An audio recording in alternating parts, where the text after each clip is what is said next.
Bonsoir à tous, il est 19h30, c'est l'heure de votre rendez-vous avec l'actualité sur la MBC. Voyons le sommaire pour démarrer.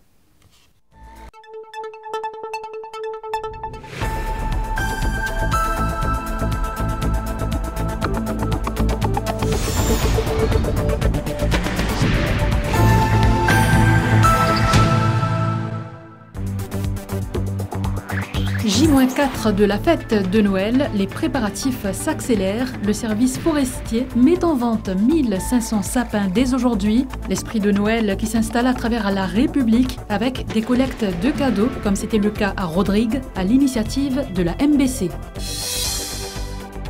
118e anniversaire de nos armoiries ce 21 décembre. Conçu en 1906, ce blason a traversé les âges, portant en lui l'histoire et l'identité profonde de notre île. Concertation entre la Banque centrale et les banques commerciales pour assurer la stabilité de la roupie. Poste Chido, retour des familles à Agalega. Sur place, l'évêque de Port-Louis rend visite aux sinistrés. Un Agalega Relief Fund également prévu par le bureau du Premier ministre pour soulager les Agaléens. Réunion du cabinet, les élections municipales organisées après les célébrations de la fête nationale de 2025. En Allemagne, une attaque sur un marché de Noël fait au moins 5 morts et plus de 200 blessés.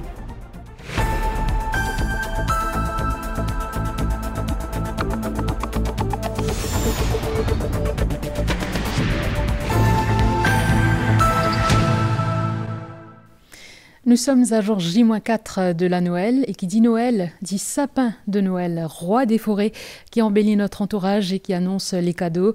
En matière de sapin, une question qui revient chaque année est artificielle ou naturelle. Si vous n'avez pas encore fait votre choix, ce reportage d'Azagan pourrait vous aider. Pour attirer le Père Noël, rien de mieux qu'un beau sapin. Mais choisir entre un sapin naturel et un sapin artificiel s'annonce difficile. Mon petit est artificiel, mais là pour les enfants, vu que maintenant ils commencent à grandir, ils commencent à comprendre, faire découvrir la Noël. Donc nous avons envie de faire comme si mon petit était un vrai sapin là, naturel, pour comprendre ce que ça veut dire ça. Mais normalement nous mettons un sapin naturel à cause de parfum, les fans partout un petit peu. Mais là, à cause de ça, aussi, nous préférons mettre artificiel, après il peut rester tout le temps. Pour les sapins artificiels, il vous en coûtera en moyenne 1000 roupies, jusqu'à 10 000 roupies. Avantage, une conservation sans limite. Un investissement pour plusieurs années qui classe le sapin artificiel moins cher que le naturel. Longtemps, tu peux mettre un fil à eau, après, tu peux décoller le ballon. Mais à cette artificiel, nous mettons la lumière, une décoration qui pendait, nous décoller. Le sapin artificiel séduit, mais ne détrône pas pour autant le traditionnel arbre de Noël. La vente a augmenté beaucoup, parce qu'il y a beaucoup moins de sapins. Comme nous aujourd'hui, là, nous travaillons hier, aujourd'hui, mais peut-être les 23, les 24, pas prendre un sapin, tout pour finir. Il donne une touche plus rustique, donc pour Noël, ça fait plus réel, quoi. C'est différent déjà, c'est naturel. Le parfum, le coup d'œil après la décoration, c'est différent.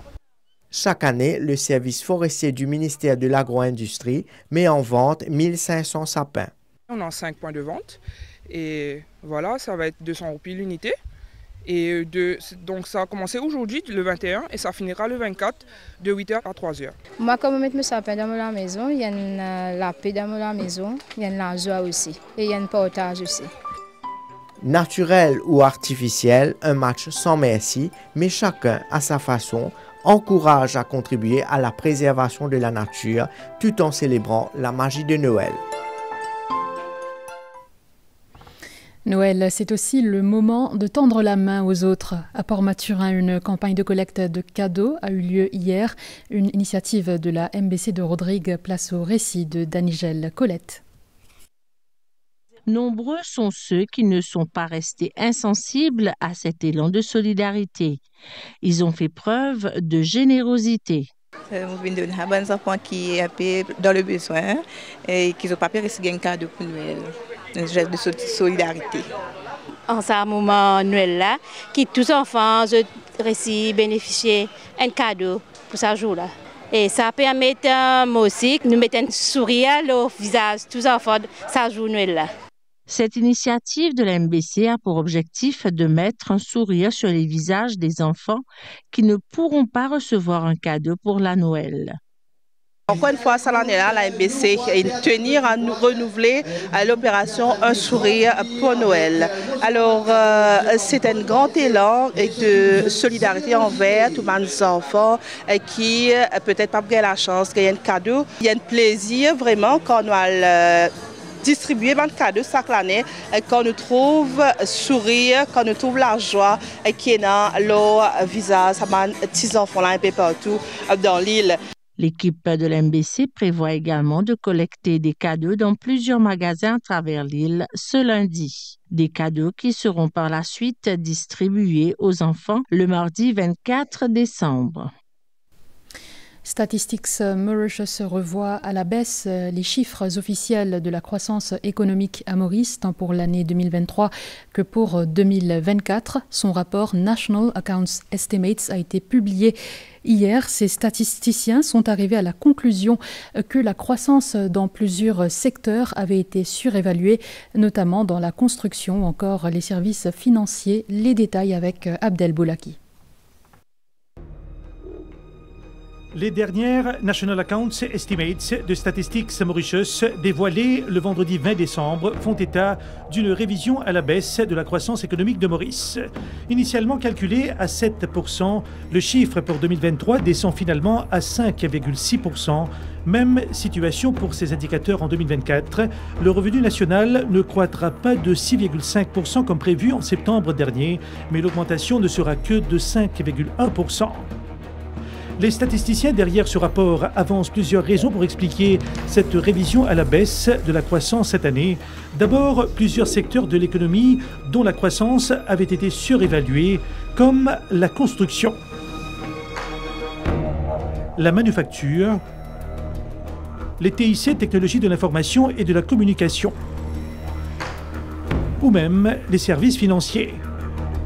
Concernant l'agriculture et la pêche, le document note une réduction de leur croissance en 2024. Avec ces réajustements, la croissance économique de Maurice en 2024 sera moindre qu'en 2023, selon les dernières prévisions officielles. On enchaîne avec cette rencontre qui a réuni les représentants des banques commerciales hier. Une réunion présidée par le First Deputy Governor de la Banque centrale. Au micro de Nitusha Jia, Rajiv Asna évoque les lacunes sur le marché bancaire concernant le taux de change. Reportage.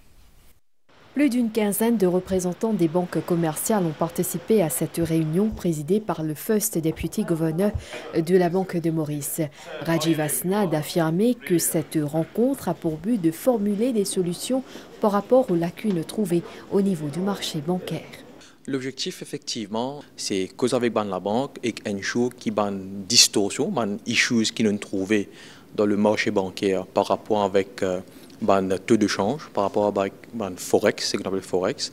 Nous arrivons à trouver une solution et que la banque nous peut informer nous qui nous augmente nos supervisions de tous les issues qui nous trouvées récemment et qui nous pouvaient ça de près et pour assurer que ce problème-là résout le plus vite possible dans le marché mauricien. En vue d'assurer que les pratiques adoptées pour les transactions bancaires soient conformes aux lois, la Banque de Maurice prévoit plusieurs réunions avec les principaux partenaires. Ce 21 décembre, on célèbre le 118e anniversaire de nos armoiries. Comprenez les insignes qui se trouvent sur votre carte d'identité nationale, votre passeport ou encore la pièce d'une roupie dans votre porte-monnaie. À travers leurs différents composants, les armoiries racontent notre héritage et soulignent la place unique de Maurice au carrefour des continents. Pranav Biari.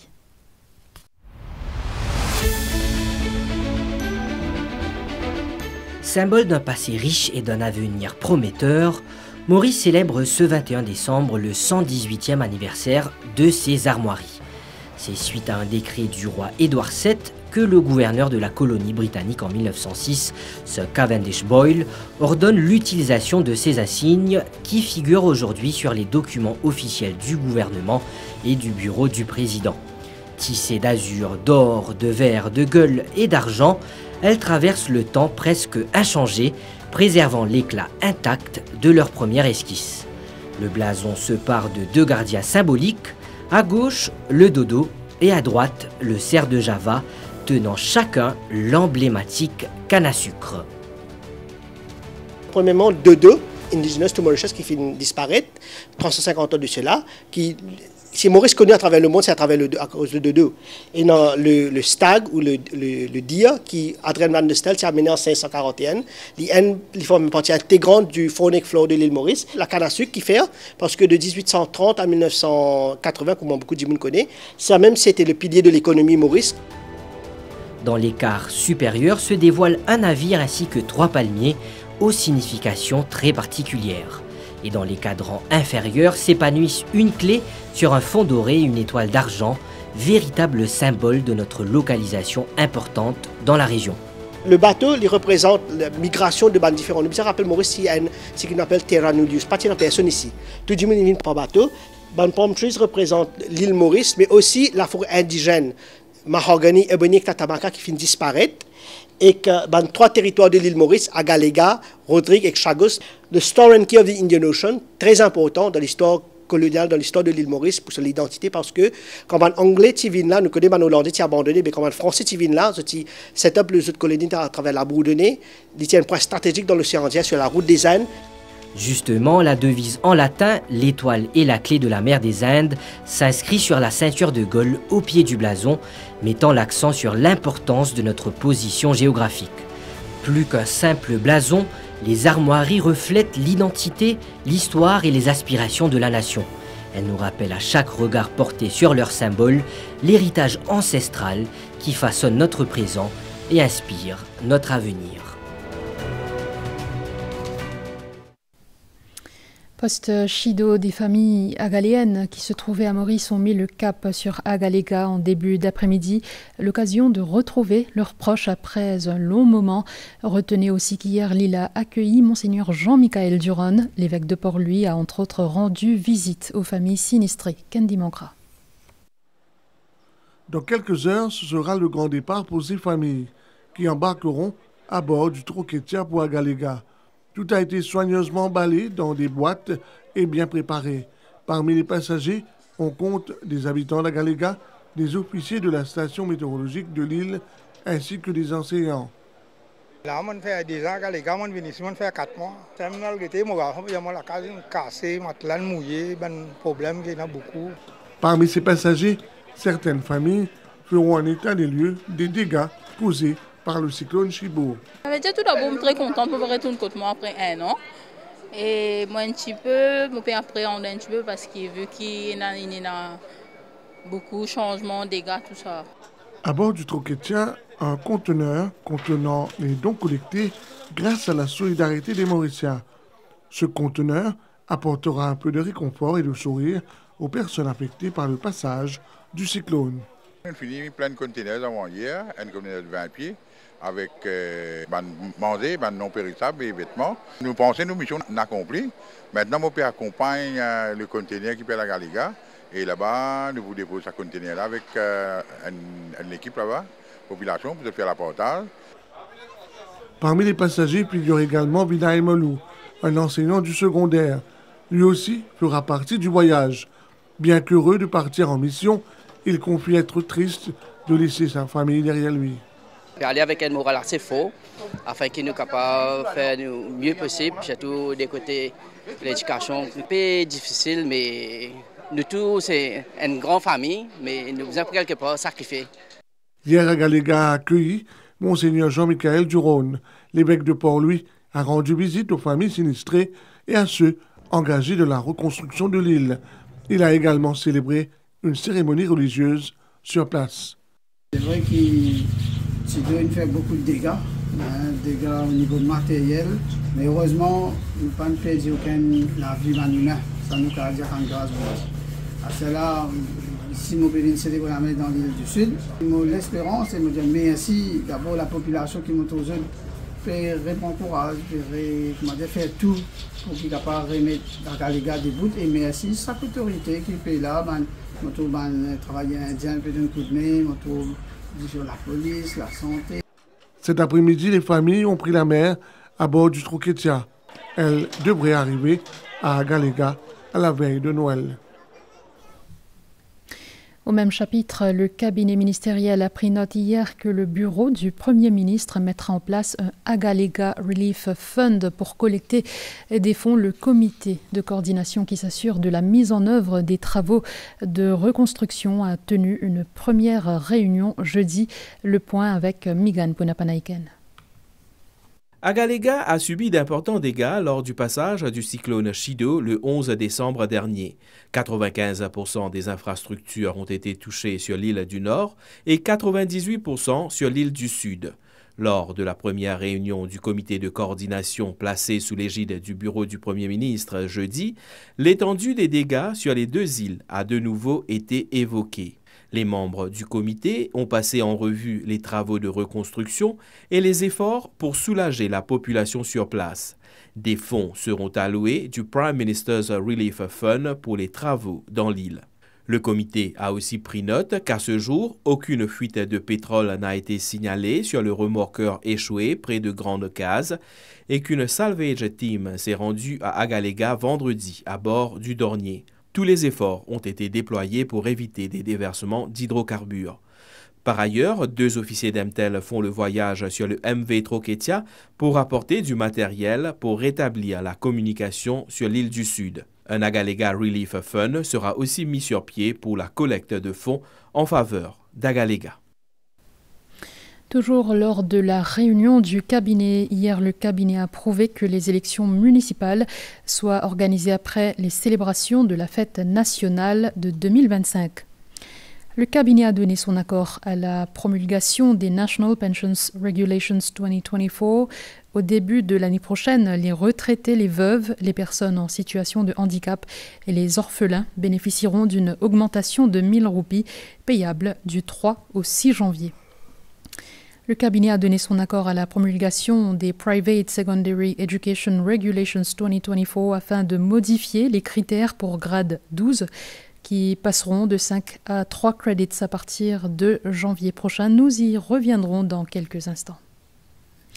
Tout à fait autre chose, après environ 2 ans de travaux, le bâtiment flambant neuf du Civil Service College à Côte-d'Or est presque prêt. Ce matin, le secrétaire d'État aux Affaires étrangères de l'Inde y a effectué une visite pour découvrir cette infrastructure qui viendra moderniser les services publics. C'est un reportage signé Ashi Bachu. Ce nouveau bâtiment du Civil Service College, avec une infrastructure moderne, est situé au cœur de la technopole de Côte-d'Or.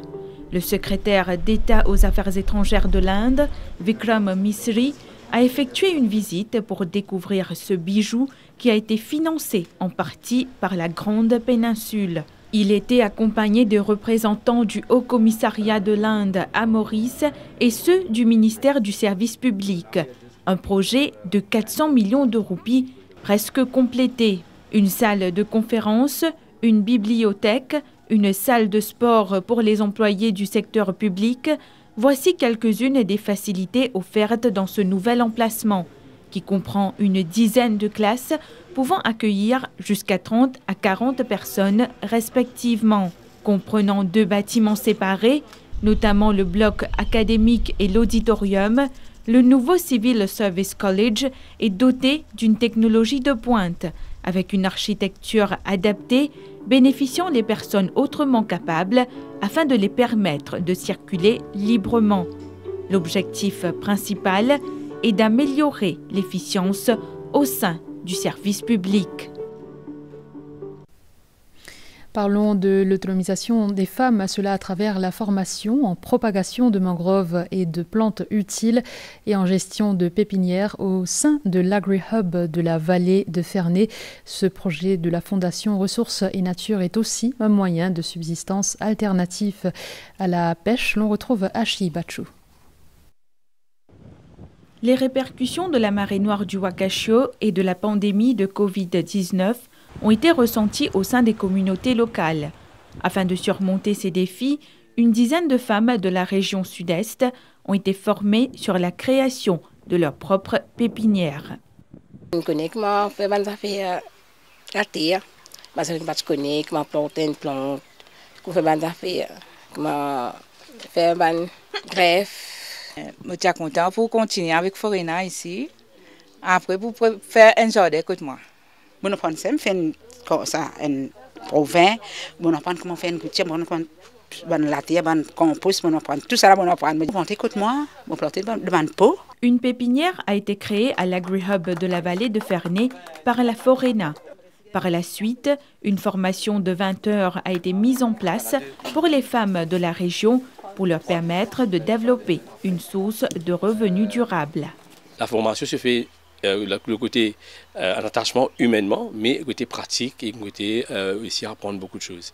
Et puis là, le côté horticulture, c'est plus quand on prépare une compost et les différentes techniques. Mais il y en a beaucoup qui sont émerveillés pour ça parce que c'est la première fois qu'ils en apprennent. Plusieurs options ont été mises à disposition de ces dames-là. Première chose, c'est que c'est des dames qui ne veulent pas travailler pour quelqu'un d'autre. Ils peuvent produire dans leur arrière-cour des plantes, on va racheter avec elles. Deuxième possibilité, c'est qu'ils trouvent de l'emploi dans la région ici, pour ceux qui ont besoin de personnes qui savent faire de la propagation de plantes, travailler peut-être dans d'autres pépinières ou dans des serres. Ce projet qui sera renouvelé cherche à promouvoir l'autosuffisance économique des habitants dans la région côtière du Sud-Est.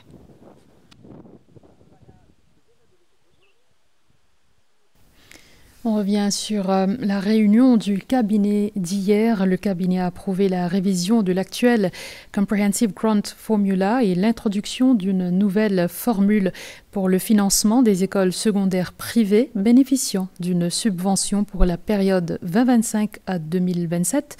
Les actions suivantes seront prises en compte, notamment tenir des consultations avec les parties prenantes, évaluer leurs suggestions, identifier les faiblesses et élaborer des recommandations pour finalement présenter un rapport. Le cabinet a pris note que suite aux représentations reçues des chefs d'établissement ainsi que l'union des recteurs concernant l'incapacité des écoles à procéder aux réparations urgentes et nécessaires des équipements et la pénurie de certaines fournitures essentielles, le ministère de l'Éducation va allouer un montant de 27,1 millions de roupies aux écoles primaires et secondaires publiques. Le cabinet a pris note que le prix du sucre pour la récolte 2024 avait été fixé comme suit. Côté producteur, 24 060 roupies par tonne à 98,5% de polarisation. Côté broyage, 23 000 roupies par tonne à 98,5% de polarisation. Le cabinet a pris note de l'introduction par le Royaume-Uni d'un système d'autorisation de voyage électronique pour 82 pays, y compris Maurice, dont les citoyens n'ont pas besoin de visa pour des séjours de courte durée, soit jusqu'à 6 mois, cela à partir du 8 janvier prochain. Les Mauriciens devront se munir d'une autorisation de voyage électronique valide pour entrer ou transiter sur le territoire britannique. Enfin, retenez ces nouveaux présidents des conseils d'administration suivants. Pour le Mauritius Oceanography Institute Board, le Dr Mitrasen Bikaji. Pour la Road Development Authority, Siunarain Kunjul. Pour le Construction Industry Board, Avinash Shri Moji. Et pour la Tourism Authority, José Aruna Salom. Marquons à présent une pause publicitaire. Hey, grab me one too.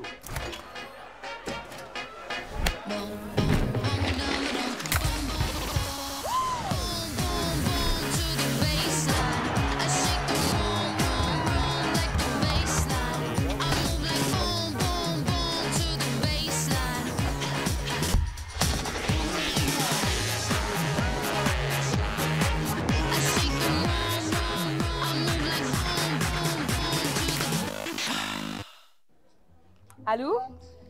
Mais je fais du shopping gâté. Cherche ton cadeau.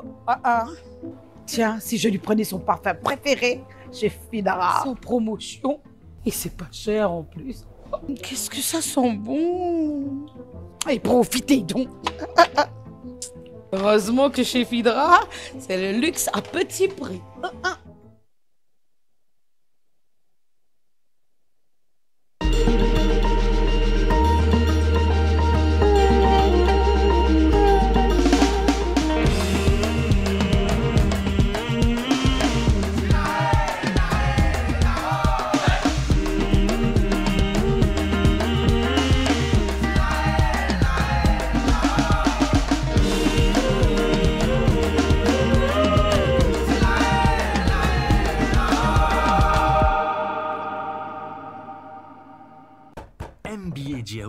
ou banza faire la banque, payer au code, faire mobile banking et internet banking, les safe ou en sécurité. À une seule condition, qu'il n'y ait pas de code personne. Aucun vrai la banque ou compagnie peut demander ça, qu'il y ait le téléphone, message, email, c'est qui vous voulez. Seule manière qu'aucun ou, c'est si vous donne ou ban accès. Zis ou qu'on nous code.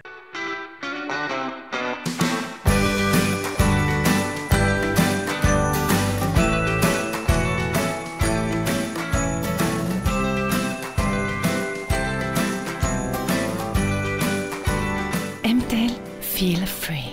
Avec ses 12 pièces spicy ou non spicy, frites et boissons d'1,5 litre, KFC Festive Bucket, un vrai festin pour les fêtes. Finger licking good, KFC.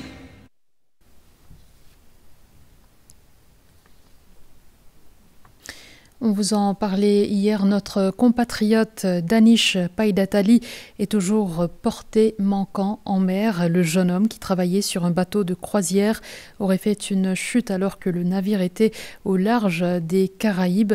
À Camp-de-Masque-Pavé, sa famille est dans l'attente. Contacté par la MBC, son père dit attendre de plus amples informations de la compagnie de croisière pour comprendre ce qui s'est passé. Les recherches se poursuivent. Les yeux rivés sur la mer depuis le début des années 2000, environ 50 pêcheurs ont perdu la vie en mer selon les chiffres du Fishermen Welfare Fund.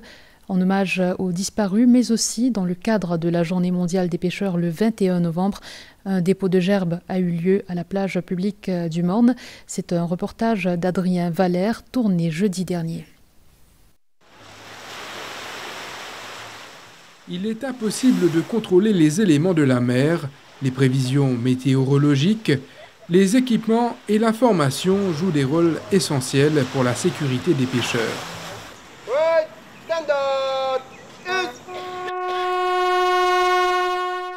Un dépôt de gerbes a eu lieu au monument des pêcheurs à la plage du Morne, cela en hommage aux disparus. 2010, tu arrives ça, ici beau la plage, mon colline rentre dans de l'eau. On connaît, il fait un peu la rampe un petit peu en dedans. Quand il marche, il coule d'un trou.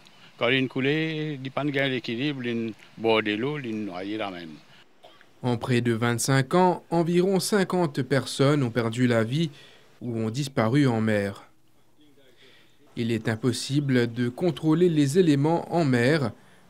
Selon le ministre de la Pêche, l'un des moyens pour éviter les pertes humaines serait la formation. L'école de pêche, et ça l'école de pêche là, il faisait plier lui devant les exigences de sa vente cours là. Parce qu'il ne fallait pas une fast track. Il ne faut pas badine avec la vie des pêcheurs. Parce que la vie des pêcheurs, comme la vie de tout un chacun, est sacrée. Orvin Boulel d'affirmer qu'à l'avenir, le secteur de la pêche, avec l'appui de la technologie, serait un pilier important pour la sécurité alimentaire à Maurice.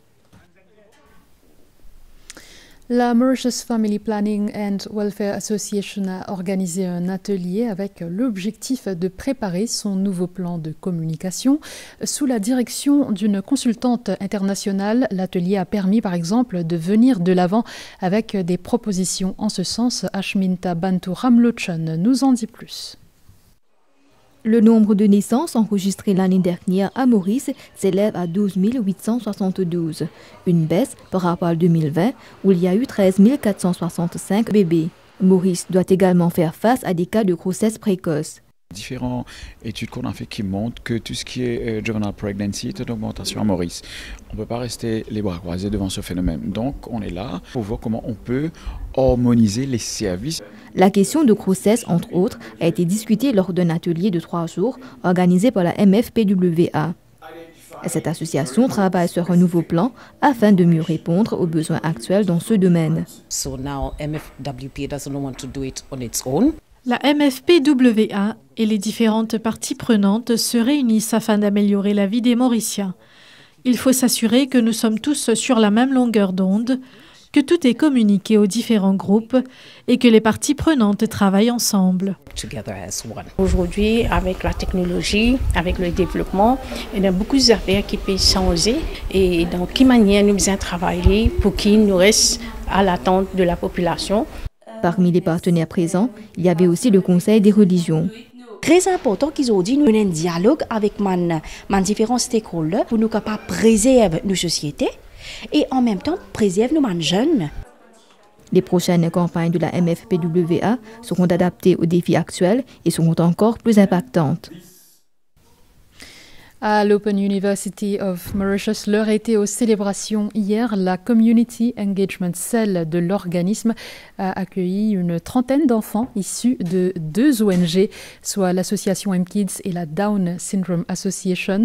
Un moment de partage grâce au soutien du Rotary Club de Moka. Voyons tout cela avec Anjali Siroton-Fulchand. Madame Clara. Pâtisserie. Vous êtes content de pâtisserie? Oui. La magie de Noël s'est invitée à l'Open University of Mauritius, un événement empreint de solidarité et de joie. Des animations divertissantes,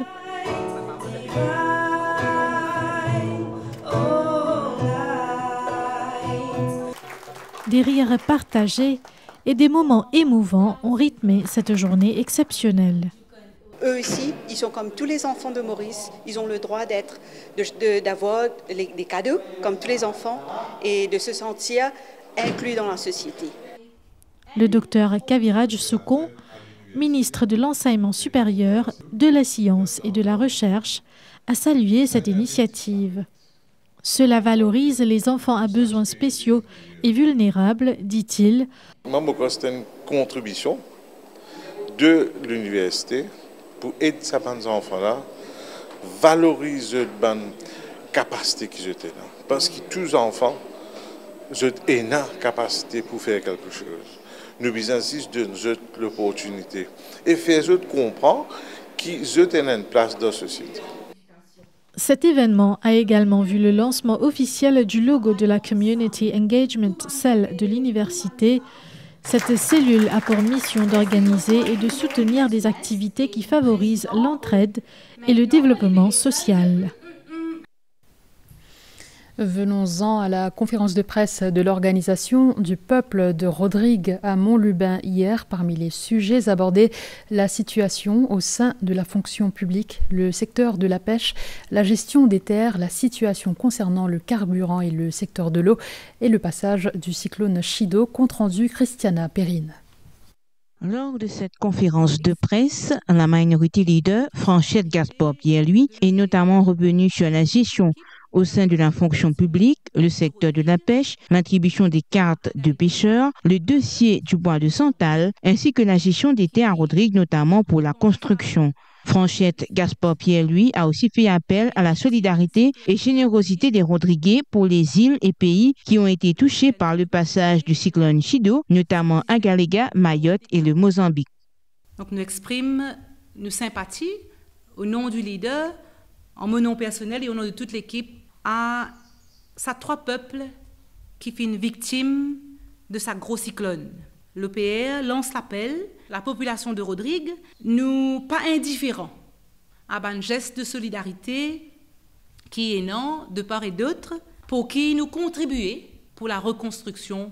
Lui, Daniel Baptiste, est pour sa part revenu sur la situation dans l'île, notamment concernant l'approvisionnement en carburant et les impacts sur l'économie. Également commenté le secteur de l'eau et la hausse des prix des produits de consommation dans l'île.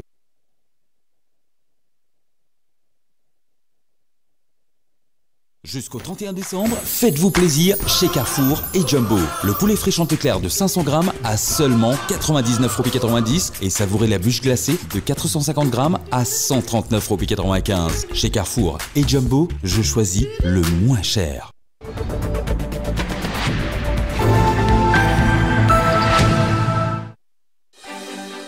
La page internationale avec Jimmy.me. Le tout nouveau Jimmy. Léger, sans fil, super puissant. Adapté à toutes les surfaces, avec des accessoires pour matelas et canapé. Pour les coins et recoins. Pour toute la maison, vidé en un clic. Vous pourrez même nettoyer la voiture. La vie devient facile avec Jimmy. Visitez-nous à Floreal Square, Floreal. À l'étranger, d'abord cette attaque sur un marché de Noël en Allemagne hier, bilan au moins 5 morts et plus de 200 blessés. Pas moins de 40 personnes sont très grièvement blessées, a précisé le chancelier Olaf Scholz sur les lieux de l'attaque pour s'y recueillir. Un suspect a été arrêté. Il s'agit d'un homme originaire d'Arabie Saoudite qui exerce comme médecin là-bas et qui aurait agi seul. Les autorités suspectent un attentat. Un hommage sera organisé ce soir dans la cathédrale de Magdebourg. En Australie, les feux de brousse dans l'état de Victoria seraient devenus incontrôlables. Ce samedi, les autorités ont émis un ordre d'évacuation pour plusieurs communautés. L'un des incendies déclenchés mardi par la foudre a ravagé plus de 28 000 hectares. Environ 400 pompiers ont été mobilisés à cet effet. On termine sur ces images insolites venues tout droit des États-Unis avant sa grande tournée dans quelques jours. Le Père Noël s'est offert une plongée pour explorer le sanctuaire national de Floride. Voyez plutôt.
Football sur le plan local avec la National Super League. Cercle de Joachim termine l'année sur un sans faute en championnat.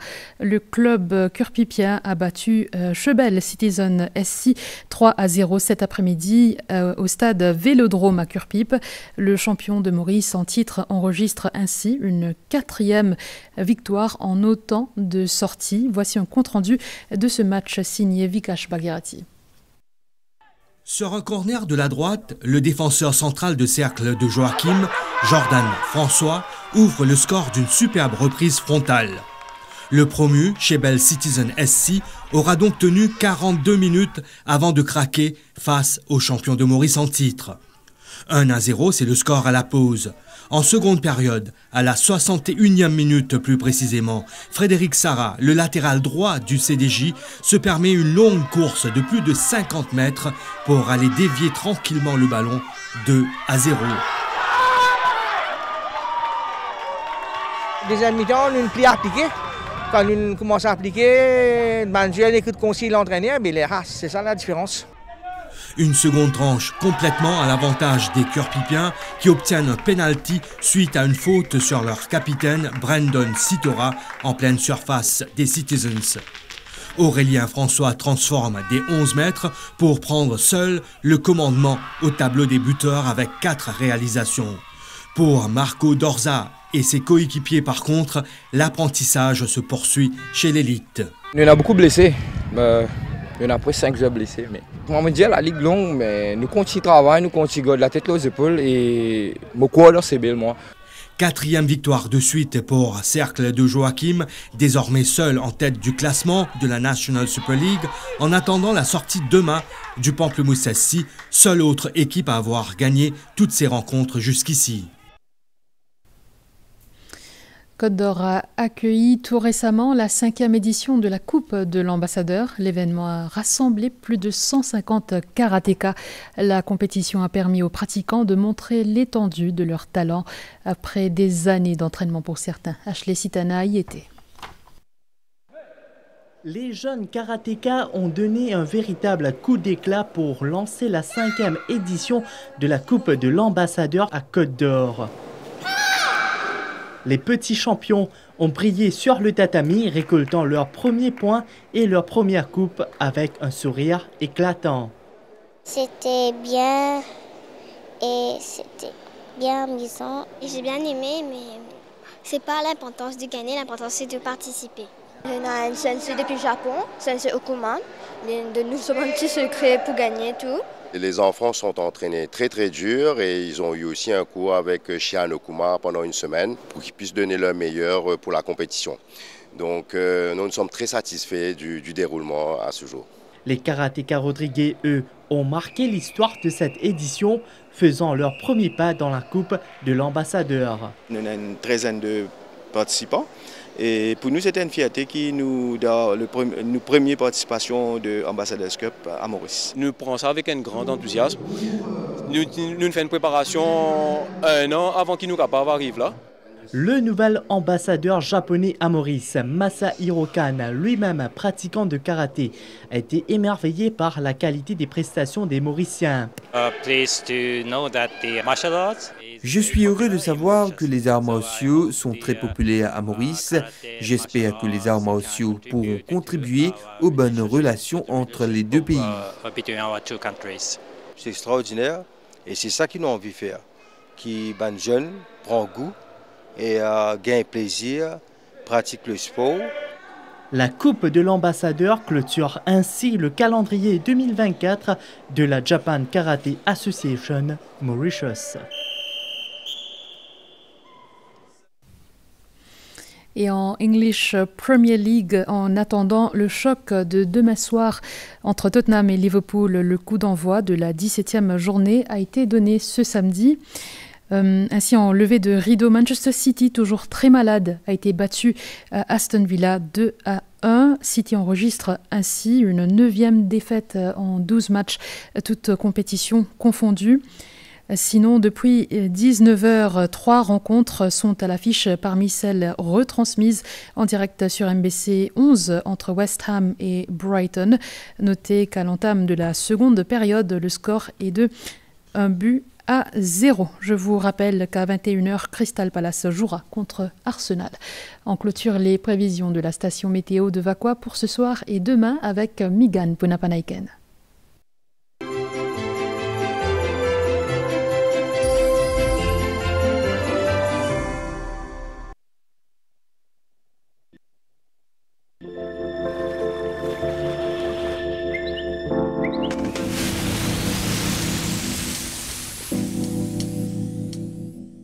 Le solstice d'été dans l'hémisphère sud a eu lieu cet après-midi à 13h20. Le solstice d'été est le jour le plus long de l'année. Le temps a été plutôt beau aujourd'hui. Les prévisions pour Maurice, mi-couvert durant la nuit et demain matin avec quelques ondées sur les hauteurs.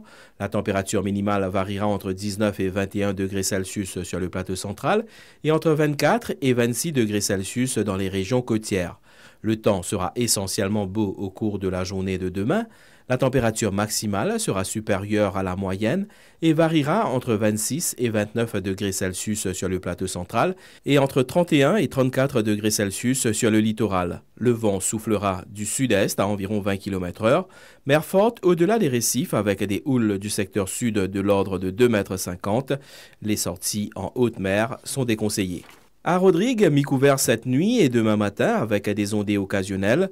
La température minimale variera entre 22 et 24 degrés Celsius.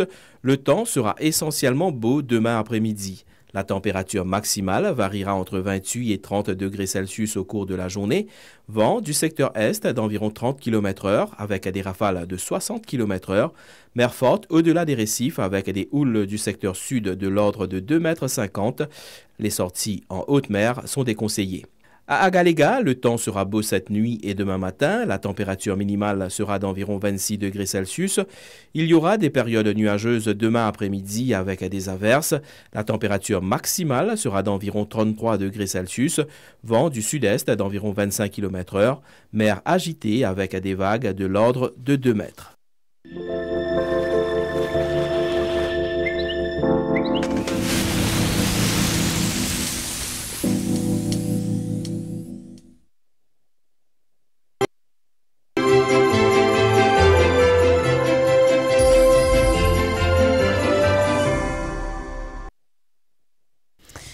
C'est ainsi que se referme ce journal. Merci de l'avoir suivi. Bonne soirée sur les chaînes de la MBC.